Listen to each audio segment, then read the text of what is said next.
Құрметті студенттер, бүгінгі біздің двигательдер конструкциясы және динамикасы пәні бойынша қарастыратын тақырыбымыз, яғни 9-шы дәріс, іштен жинайтын қозғалғыштардың отын аппаратурасы мен реттегіштері. Бұл жөніндегі лекция оқитын экономика және бизнес кафедрасының доценті Ақынғазиев Жәмеш. Алдарыңызда келтірілгендей, бұл дәрістің мақсаттары мен міндеттері оқып қарап, соған байланысты ары қарай дәрістің мағынасын түсінуге тиіссіздер. Отын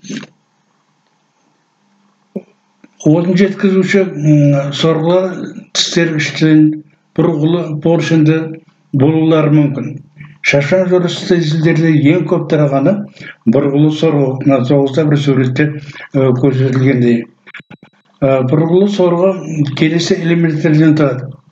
Ол алдыңыздарда көрсетіліп қойылған цифрлармен өздеріңіз ұғынып реттеп аласыздар.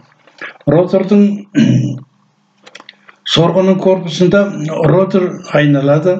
Ротордың айналу осы корпустың және өткізу клапандары арқылы солардың ортасымен салыстырғанда азғантай ғана ығысады.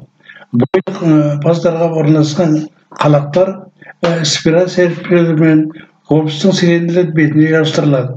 Ротор майға төзімді резинадан жасалған көмкермелі тығыздамалармен тығыздалады. Корпустың ішкі беті және онымен жанасатын барлық бөлшектері мұқият жылтыратылған. Ротордың бүйір бетімен және корпустың ішкі бетімен жасалатын бірақ орақ тәрізді қуыс қалақтарымен екі бөлікке бөлінеді. Ротор айналған кезде енгізу тесігі мен қалақтар арасындағы орақ тәрізді көлемге отын сорылады. Төменгі қалақ енгізу тесігін жапқанда отынды сору аяқталады. Орақ тәрізді бөлігінің көлемі ротор айналғанда кішірейеді, ал жоғарғы қалақ шығару тесігін ешқандай отын итеріліп, жоғарғы тесікті ашқанда отын итеріліп шығарылады. Сонымен орақ тәрізді көлемінің бір жақ жартысы ұлғайғанда отын сорылады, ал ол кішірейгенде отын жүйеге айдалады. Отын жүйесінің айдау желісінің қысымымен ұстап тұруға арналған өткізіп жіберу клапаны сорғының енгізу және шығару тесіктерін жалғастыратын арнада орналасады. Жүйеде сүзгі кірілген, отын түтіктері бітелген немесе отын қоюланған жағдайда қысым көтеріліп кетуі мүмкін. Артық отын оны цилиндрге берудің аяғында жүйеге қайтарылатын реттығынды типті отын сорғысы көп қолданады. Ол 9-та 2 суретте көрсетілген.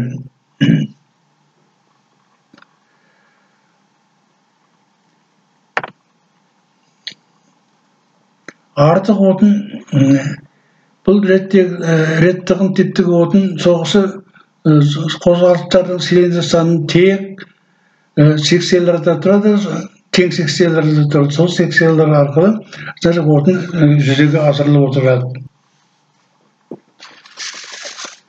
Енді реттегішке келетін болсақ, реттегіштердің негізгі атқаратын қызметтеріне сәйкес олардың есептеу дәрежелері де болады. Реттегіштің отын сорғысының рейкасының әсерінен цилиндрге берілетін отын мөлшері, яғни иінді біліктің уақыт бірлігіндегі айналым саны өзгереді. Бұндай реттеуді сапалық деп атайды.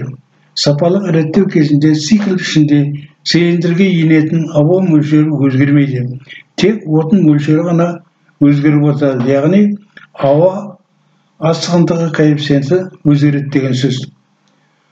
Күш салмақ өзгерсе, қоспа кетейлендіріледі, ал көбейсе байытылады. Осыған сәйкес қозғалғыш бірлігінің жиілігінің өзгеру реттегішінің әркелкі жұмысымен сезімтал еместігінен болады. Әркелкі дәреже алдарыңызда көрсетілген сайтта көруге болады. бүкіл режимдік реттегішті 9-4 суретте көрсетілгендей режимде жұмыс істейтін қозғалтқыштарда, мысалы мұнай және газ ұңғыларын бұрғылауда қолдану қондырғының өнімділігін арттырады, машинаның жұмыс жақсартады және машинаның сақталу мүмкіндігін арттырады, сондай-ақ отын шығынын азайтады. Қозғалтқыш тоқтатқан кезде 4-4А, 4-1Б серіппелері орамдары бір-біріне тигенше сығылады және отын сорғысының итергіші 5 пен рейкасы 6 отынның нөлдік берісі күйіне жылжытылады. Қозғалтқышты отандырғанда және басқышты 8 пен көрсетілген басқанда интерек 9 серіппені созады. Соның әсеріне интерек рейканы жылжытады.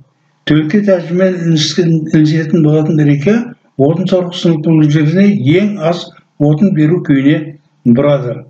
Қозғалтқыштың айналу жылдамдығы өскенде, соған сәйкес отын сорғысының жүзікшалы білігінде айналу жылдамдығы өседі. Сонда ортадан тепкіш күштердің әсерінен реттегіш шарлар екімен көрсетілген. Ортадан қашықтайды да жылжымалы төлке арқылы интеректі 5-пен көрсетілген және сонымен бірге соғы рейкасын 6-мен көрсетілген жылжытады. Жалпақ тәрелкені 3-пен көрсетілген солға қарай жылжытады. Жылжыту серіппе 4 күшімен шарларды ортаға тепкіш күштері теңескенше тоқтамайды. Қозғалтқыш азғантай айналу жиілігіменен жұмыс істегенде серіппе 4 созылады. Айналу білігі өскен сайын кезегімен 4-1, 4-Б серіппе 4-А серіппеге қарай қарағанда көбірек созылады. Сонымен ең көп отын беру кезінде барлық 3 серіппеде созылуға тиісті.